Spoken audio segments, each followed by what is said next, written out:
for a long time about police reforms. Not just this time, not with regard to this regime.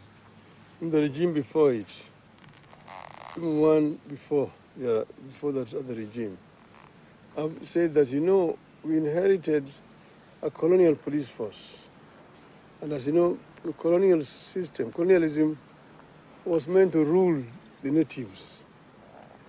It was not a people-friendly government. So what should have happened was to democratize this police force, reform it so that it becomes a service, not a force. It is not enough to just change the words. That is from a force to a service. You must take measures to ensure that it's really a service, not a force. And this has not happened in our country. I've given examples of where it has happened. For example, in Tanzania.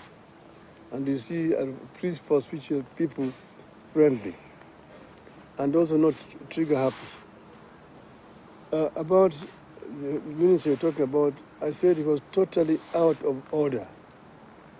And he apologized to me. And he apologized to me and to the people.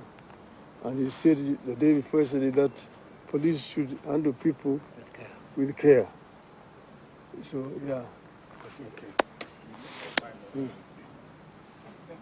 That's fine. No, let's end there. No, just...